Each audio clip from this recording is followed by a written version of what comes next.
Bonjour à tous, aujourd'hui puissance de matrice diagonale. Alors ça c'est très important, vous allez voir c'est assez simple.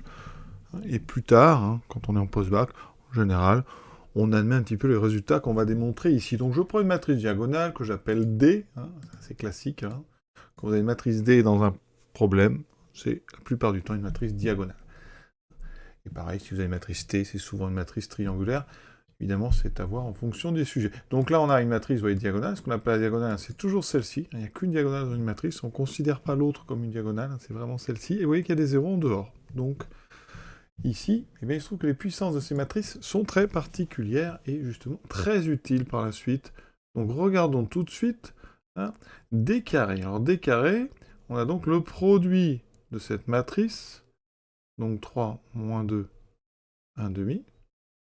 Et on a donc des zéros ailleurs. Et on multiplie par la même matrice. C'est donc D fois D, c'est-à-dire D carré. Pour multiplier, on va avoir une matrice donc ici 3, 3. Donc il y a 9 coefficients à trouver.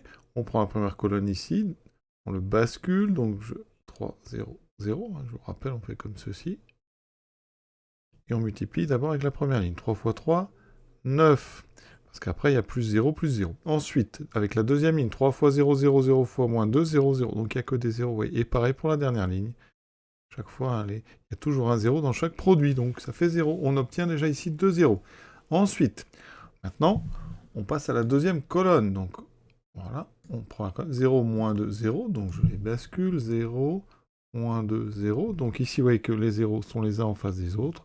On obtient 0. Au milieu, par contre, les moins 2 sont en face, donc ça fait moins 2 fois moins 2, ça fait 4, mais je vais laisser moins 2 au carré. Et ici, d'ailleurs, j'ai mis 9, mais j'aurais dû, pour bien vous compreniez ce qui va se passer, mettre 3 au carré.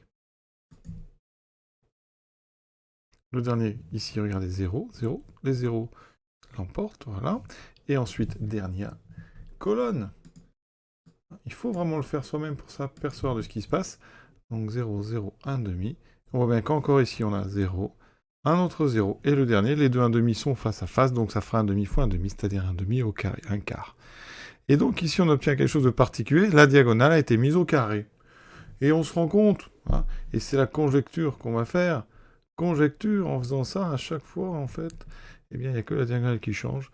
Et donc, pour tout n appartenant à grand n, eh bien, on va avoir d puissance n qui est égal à, ici, 3 puissance n, 0, 0, 0, moins 2 puissance n, et ici 0, 0, 1 demi puissance n. Alors dans le texte c'est n étoiles, il se trouve que cette formule, elle marche pour n égale 0, puisqu'on obtient en fait d puissance 0, qui par définition des puissances 0 des matrices, ou en fait l'identité, c'est-à-dire la matrice 1, 1, 1, avec que des 0, donc la diagonale avec des 1.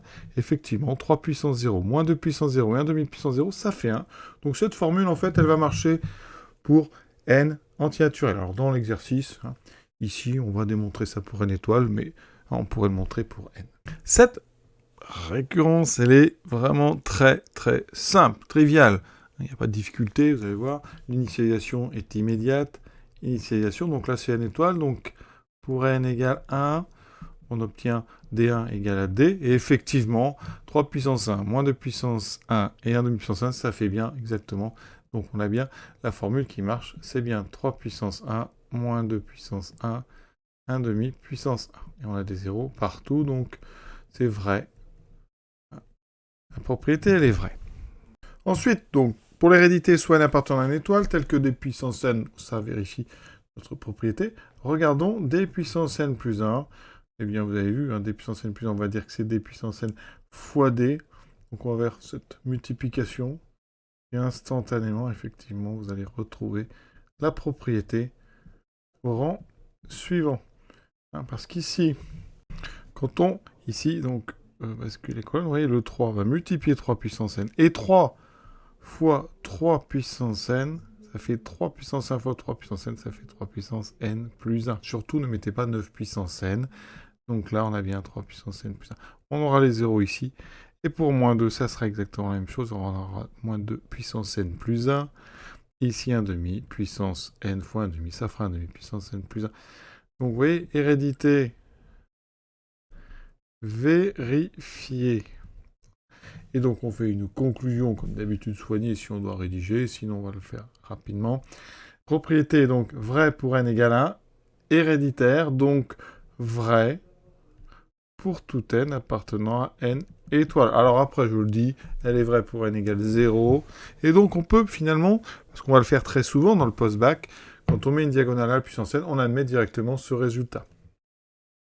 Une matrice diagonale à la puissance n, eh bien, on a juste une matrice toujours diagonale, où chaque coefficient diagonal est en fait la puissance n de celui qu'il y avait au départ. Donc vous voyez, c'est très simple à mettre à la puissance n. Voilà, exercice terminé.